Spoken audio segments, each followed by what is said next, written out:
Good God morning. I pray that you're doing well this morning. I speak Jehovah Shalom over your mouth.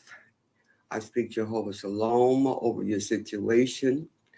I speak Jehovah Shalom over everything that has got you in the place that you feel like you need to explain yourself. Quit trying to explain everything.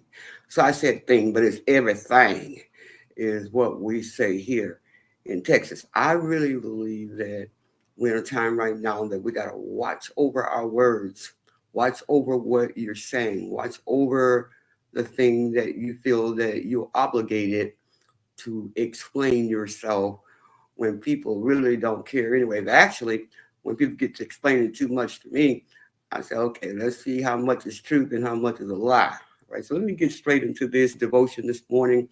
I want to say good morning to you and glad you had an opportunity to come in and share this particular devotion that I was led to give you this morning to quit explaining yourself. Okay. You're saying too much.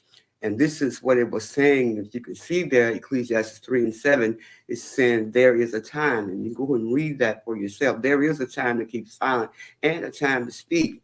And I believe that a lot of times we're speaking out of time. Okay. And so I've been talking a little bit in our sin series about watching our emotions and trying to explain yourself says that there's something that you're trying to either cover up or protect. And so I want you to make sure that you don't have to explain everything to anybody. I want you to know that you have an opportunity to choose. And so this is what my devotion said here today. It says, stop explaining yourself. Whenever you realize that you resent doing this, remind yourself and others that you're not obliged or obligated to seek a way to get them to believe or understand what you're having to say, or to understand why you're behaving this way. And that you're explaining yourself, that means you're telling them that I need you to clearly get an understanding what I'm trying to say to you. So it's your choice, okay? It's your choice. It's also telling us that if someone is expecting you to explain everything to them, that means now you've allowed them to put you in a bondage to get to say what they want to hear, or for them to be more comfortable, or for you to feel that you're giving them more comfort in believing whatever it is that you're trying to say. I don't think so. Once you taught people not to expect you to explain yourself in every situation or any request that they have that they want you to explain, then guess what? They'll stop making these foolish demands. They'll stop expecting you to come on and tell them the rest of what it is that they want to hear.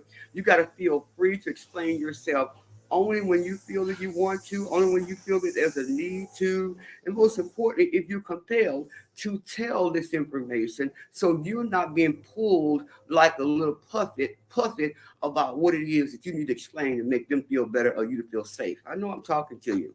I want to say this once more and again. Stop trying to explain yourself. Stop feeling that you need to be responsible. Stop getting people to know that you're trying to make them understand. Stop feeling that this is your natural response that you need to do. That people are going to know that you're going to say, oh, this is why. I have a tendency to people always, when they start asking me too many questions, I go, well, why?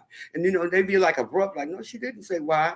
Well, why? Why is that so important to you? Why do you need to know that particular question and answer for? I believe that we're just too nosy today. Everybody want to know your business. Everybody want to know what you're doing. Everybody want to know why this and that. You don't need to explain yourself. Stop trying to explain yourself. As Ecclesiastes 3 and 7 says, being quiet can really be a struggle, right? We know that. But it can be a good virtue for you. I want you to stop trying to explain yourself. The only somebody you need to be explaining that behavior to is the Lord. Why do you do this, my son? Why do you do this, my daughter? But if you want to have this good virtue of quietness, this way you'll be able to hear God. Because the more we talk, the more we're hearing our own emotions, you're not going to be able to get to hear what God wants you to say and when. Timidness is going to come really when you begin to find yourself that, well, here I am, I'm just a little bit too quiet, and people think I'm a pushover. But through the words of the Lord and through the patience of the Lord, This is where the virtue begins to come strong. You don't have to always try to defend yourself. You don't have to be led by the emotions that, oh, if I don't tell them and explain to them why I said this or why I did this, then they're going to have their own opinion. Let them have their own opinion, because the people got one anyway. We all got one. But I want you to know that through the Bible verses here in Ecclesiastes 3 and 7, it's making you to learn how to balance your voice. It's making you to learn how to be, more patient in answering and not quick to speak. It's also having you to have a balance about how important it is to bring silence and quietness so you can grow in wisdom. I pray that's helping you today. I pray that you realize that God is speaking to you about try your very best to explain in quietness with him first, and not thinking that you need to always explain yourself through the expectations of man. I got to go. I love you so much. I'm so glad you had a chance to be with me this morning. I pray that you have a good and wonderful, quiet day so you can hear what God is saying to you. Don't have to explain yourself. Love you so much. See you later. Please share the message.